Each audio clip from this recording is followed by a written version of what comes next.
नमस्कार, बहुत बहुत स्वागत आपका मौसम तक चैनल पर। दोस्तों, आइए जानते हैं देश भर में 21 दिसंबर को कैसा रहेगा मौसम का मिजाज।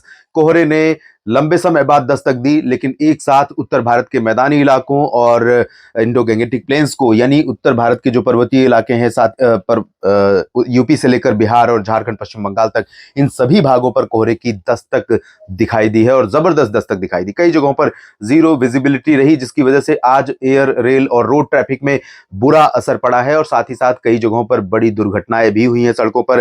पंजाब की खबर के मुताबिक लगभग 7 लोगों की रोड एक्सीडेंट में मौत हो गई है। तो अब समय आ गया है जब लोग बहुत एहतियात बरतें। फिलहाल सबसे पहले कोहरे की ही बात कर लेते हैं। यहां पर अगर आपको मैं कोहरे का प्रेजेंस दिखाऊं तो 21 दिसंबर को सुबह के समय देखिए किस तरह से कोहरा बढ़ेगा। ये east Uttar Pradesh, adjoining north east MP, Jharkhand, Bihar और पश्चिम बंगाल के कुछ इलाके, साथ ही ओडिशा और इधर उत्तर भारत के मैदानी इलाके। उसके बाद जैसे ही दोपहर होगी, दोपहर से पहले ही हवा का असर बढ़ेगा, ये कोहरा साफ होने लगेगा, क्योंकि पश्चिमी हवाएं तेज होते ही कोहरे को साफ कर देंगी। ये तो रही बात कोहरे की, और अब बात कर लेते हैं सैटेलाइट तस्वीरों की। लो प्रेशर सिस्टम बंगाल की खाड़ी के दक्षिणी हिस्सों पर और एडजॉइनिंग इक्वेटोरियल ओशन, यानी जो हिंद महासागर का भूमध्य रेखा का रीजन है, यहां पर बना हुआ है और बहुत धीरे धीरे आगे बढ़ रहा है पश्चिमी और उत्तर पश्चिमी दिशा में।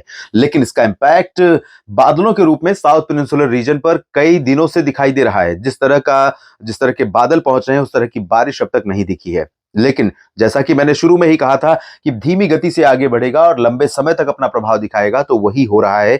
और आगे बढ़ते हुए ये साउथ पेनिनसुलर रीजन के तमाम इलाकों पर बादल दे रहा है, साथ ही बारिश की संभावनाएं भी यहां पर बन रही हैं। इसके अलावा अगर हम बात करें उत्तरी क्षेत्रों की, तो उत्तर में अभी इंतजार बना हुआ है जो एक्टिव WD का। लेकिन यहां पर जो पैच बना हुआ था अरबियन सी से गुजरात और राजस्थान के ऊपर, आप देखिए पंजाब और उत्तराखंड के कुछ इलाकों तक बादल दिखाई दिए आज, और इन भागों में ऐसा लग रहा था कि बारिश भी होगी, लेकिन बारिश यहां पर होने की संभावनाएं बहुत कम है। दिल्ली और वेस्ट यूपी तथा north west, north east Rajasthan तथा हरियाणा के ऊपर भी ये बादल दिखाई दिए थे। अब अगले WD का इंतजार है, जो कि लगभग 24 और 25 दिसंबर के आसपास उत्तर भारत के पहाड़ी इलाकों पर दस्तक देगा और मैदानी इलाकों को भी इसके चलते बारिश देखने को मिलेगी। आइए जानते हैं कि 21 दिसंबर को कहां पर बारिश हो सकती है और कोल्ड वेव या कोहरे का असर कहां पर रहेगा। शुरुआत उत्तर भारत के भागों से ही करेंगे, जहां पर अभी फिलहाल बारिश की उम्मीद नहीं है, लेकिन बहुत कुछ बदल गया है यहां पर मौसम में।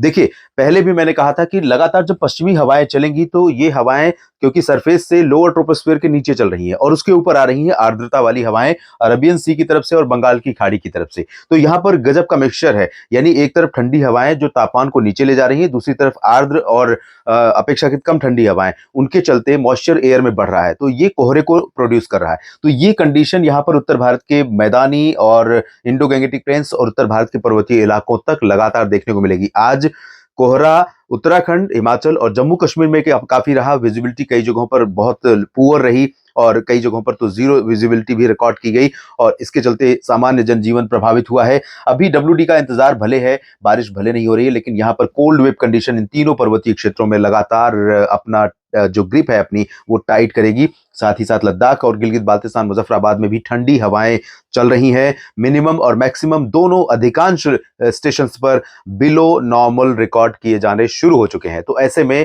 लगातार मौसम ठंडा होना स्वाभाविक है और कोहरे का प्रभाव बढ़ना भी बहुत स्वाभाविक है। मैदानी इलाकों में पंजाब में अमृतसर, फजिल्का, फरीदकोट, श्री मुक्तसर साहिब, लुधियाना, बरनाला, मोगा, पटियाला से लेकर साहिबजादा, अजीत सिंह नगर, शहीद भगत सिंह नगर और आसपास के तमाम इंटीरियर पोर्शन में लगातार घना कोहरा रहेगा सुबह के समय। और जैसा कि आज सुबह आपने देखा था, उसी तरह का कोहरा कल भी एक्सपेक्टेड है, लेकिन ज्यादा देर तक टिक नहीं पाएगा, क्योंकि जैसे ही सुबह होगी और धूप निकलने का समय होगा, पश्चिमी हवाएं अपना प्रभाव दिखाना शुरू करेंगी। और पश्चिमी हवाएं, ऐसा लगता है कि सुबह होने के साथ ही ये एक्टिव होती हैं, और एक्टिव होने के बाद लगातार चलना जब शुरू होती हैं, तो कोहरा साफ होने लगता है। तो ये कंडीशन आपको पंजाब में और हरियाणा, दिल्ली, साथ ही साथ राजस्थान के उत्तरी इलाकों में और उत्तर प्रदेश के तमाम इलाकों में देखने को मिलेगी। उत्तर प्रदेश में पश्चिमी भागों में मेरठ, मुरादाबाद, सहारनपुर, नजीबाबाद से लेकर बागपत और गाजियाबाद नीचे आएंगे, तो मेरठ, मुरादाबाद नीचे आएंगे, गौतम बुद्ध नगर, बुलंदशहर और आगरा, अलीगढ़, मथुरा से लेकर हाथरस, एटा, इटावा, मैनपुरी, फर्रुखाबाद समेत बरेली, शाहजहांपुर, पीलीभीत, लखीमपुर खीरी और साथ ही साथ झांसी, जलौन, उरई समेत ये वाला जो पोर्शन है, इन सभी भागों पर कोहरा छाने की संभावना है, लेकिन डेंस फॉग ज्यादा जो रहेगा फॉग वो उत्तर प्रदेश में तराई वाले रीजन्स में ज्यादा रहने की संभावना है। मेरठ से लेकर के कुशीनगर देवरिया के बीच में, गोरखपुर में भी घना कोहरा रहेगा और इसके अलावा घना कोहरा छाएगा दो नदियों से घिरे प्रयागराज में, जहां पर एक तरफ यमुना और एक तरफ गंगा का प्रभाव है। काफी चौड़ा स्ट्रेच है, काफी लंबा स्ट्रेच है। इस वजह से ये जो साउथ ईस्ट यूपी का जो रीजन है, प्रतापगढ़ से लेकर फतेहपुर से लेकर कौशाम्बी, प्रयागराज और आगे बढ़ेंगे तो भदोही और ज्ञानपुर, साथ ही साथ रॉबर्ट्सगंज, मिर्जापुर और गाजीपुर, बलिया, मऊ, वाराणसी, जौनपुर, इन सभी क्षेत्रों में डेंस फॉग रहने की आशंका है। जीरो विजिबिलिटी भी कई जगहों पर हो सकती है। तो हाईवेज पर चलते समय यहां पर जरूर सतर्क रहें, क्योंकि आप समझते हैं कि घना कोहरा होना सड़कों पर दुर्घटना का बड़ा कारण बनता है। साथ ही साथ कोल्ड वेव का असर भी यहां पर रहेगा। बिहार, झारखंड और पश्चिम बंगाल के भागों पर भी उत्तर पश्चिमी हवाओं का असर रहेगा। साथ ही साथ आर्द्रता भी यहां पहुंच रही है। तो कुछ पॉकेट्स में जिस तरह के फॉग की संभावना यहां पर साउथ ईस्ट उत्तर प्रदेश में है, वैसी संभावना तो यहां पर नहीं रहेगी। लेकिन सिवान, गोपालगंज से लेकर दरभंगा, किशनगंज, पूर्णिया, अररिया के साथ साथ पटना, वैशाली और भागलपुर, गया, जो आउटर पोर्शन है और जो नदियों के पास वाले शहर हैं, इन भागों में कोहरा थोड़ा घना हो सकता है और 2-3 घंटे के लिए कोहरा प्रभावित कर सकता है, सुबह 4 बजे से लेकर 8 बजे के आसपास के बीच में। उसके बाद हवाओं का असर आएगा और कोहरा धीरे धीरे छटने लगेगा। इधर झारखंड में भी इसी तरह कंडीशन रहेगी। रांची, देवघर, दुमका, डाल्टनगंज समेत तमाम शहरों में और पश्चिम बंगाल के भागों में भी इसी तरह के मौसम की संभावना है। पूर्वोत्तर में कोई ज्यादा चेंज वेदर में नहीं है, चांसेस बारिश के नहीं है। ओडिशा पर भी उत्तरी इलाकों में और उत्तरी छत्तीसगढ़ के कुछ हिस्सों पर कोहरा छाने की संभावनाएं दिख रही हैं और कोल्ड वेव जैसी कंडीशन यहां पर भी बनेगी, क्योंकि लगातार एक तरफ उत्तर पश्चिमी ठंडी हवाएं चलेंगी, दूसरी तरफ कोहरा रहेगा, तो धूप का असर कम होगा सुबह होने के बावजूद। और इन ठंडी हवाओं के चलते तापमान, न्यूनतम तापमान खासतौर पर दोनों राज्यों में, उत्तरी शहरों में काफी ज्यादा नीचे जा सकता है और ऐसे में मौसम प्लेजेंटली कूल से थोड़ा ज्यादा कोल्ड हो जाएगा। और इसके साथ साथ मध्य प्रदेश की अगर हम बात करें तो पूर्वी क्षेत्रों को छोड़कर बाकी जगहों पर हवाओं का रुख काफी बदल चुका है और ऐसे में यहां पर भी कुछ एक इलाकों में कोहरा छाने या बादल दिखने या धुंध दिखने की संभावनाएं रहेंगी।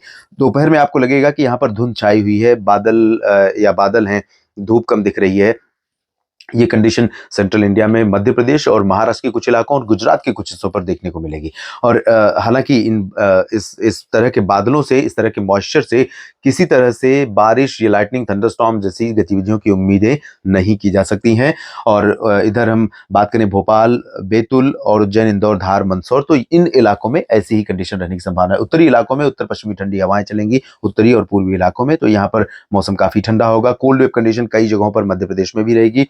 गुजरात में क्लियर और ड्राई वेदर होने के बावजूद थोड़े बहुत बादल, धुंध रहने की संभावना है, बाकी कोई परिवर्तन मेजर नहीं है।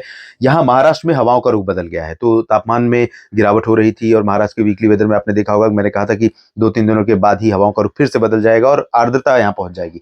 तो विदर्भ की बात करें, विदर्भ के अकोला और नागपुर में थोड़ा सा तापमान जरूर गिरेगा, बाकी जगहों पर इंटीरियर पोर्शन में नांदेड़ से लेकर संभाजीनगर समेत परभणी, बीड़, जालना, इन सभी भागों में, और जलगांव, नंदुरबार, धुले, नासिक से लेकर सतारा, सांगली के बीच में और कोंकण, गोवा के तमाम इलाकों पर आर्द्रता बढ़ने से, यहाँ पर नमी बढ़ने से गर्मी, सर्दी का प्रभाव थोड़ा कम हो जाएगा। साउथ इंडिया की तरफ चलते हैं। तेलंगाना और उत्तरी तटीय आंध्र प्रदेश के ऊपर भी उत्तरी हवाओं का थोड़ा असर है, लेकिन बहुत ज्यादा समय तक ये असर नहीं रहेगा। लेकिन मिनिमम टेम्परेचर यहाँ पर जरूर प्रभावित होगा इन हवाओं के चलते। बाकी क्लियर और ड्राई वेदर रहेगा उत्तरी आंतरिक कर्नाटक और हैदराबाद समेत तेलंगाना में, और दक्षिणी आंतरिक आंध्र प्रदेश के शहरों में, यानी रायलसीमा का जो ये हिस्सा है और दक्षिणी आंतरिक कर्नाटक का जो हिस्सा है, इन भागों पर बादल दिखाई देंगे और इन बादलों से आप बारिश की उम्मीदें कर सकते हैं, क्योंकि ये मीडियम क्लाउड है, हाई क्लाउड नहीं है। लो क्लाउड से ज्यादा चांसेस बारिश के होते हैं, मीडियम से थोड़ा कम चांसेस रहते हैं। तो प्रोबेबिलिटी ऑफ रेनफॉल यहाँ पर कम रहेगी, लेकिन कुछ बारिश जरूर हो सकती है। बारिश की संभावना अगर कहीं पर है तो वो तटीय तमिलनाडु के तमाम इलाकों में हल्की से मध्यम, कुछ स्थानों पर तेज वर्षा की उम्मीदें की जा सकती हैं। चेन्नई, पुदुचेरी, पंबन और कडलूर, तंजावुर से लेकर कन्याकुमारी के बीच में, मदुरई में भी बारिश हो सकती है। केरल में भी कुछ स्थानों पर वर्षा होने की संभावनाएं दिखाई दे रही हैं। फिलहाल नेशनल वेदर बुलेटिन में इतना ही, लेकिन क्या कुछ बदलाव होते रहेंगे दिन प्रतिदिन, और आने वाले समय में कहां पर क्या बारिश होने वाली है, बर्फबारी होने वाली है, कोल्ड वेव चलेगी, इस पर मेरी लगातार नजर बनी हुई है और आपको अपडेट करता रहता हूं। जैसे ही उसी तरह से अपडेट करता रहूंगा। बस बने रहिएगा मौसम तक चैनल के साथ। धन्यवाद।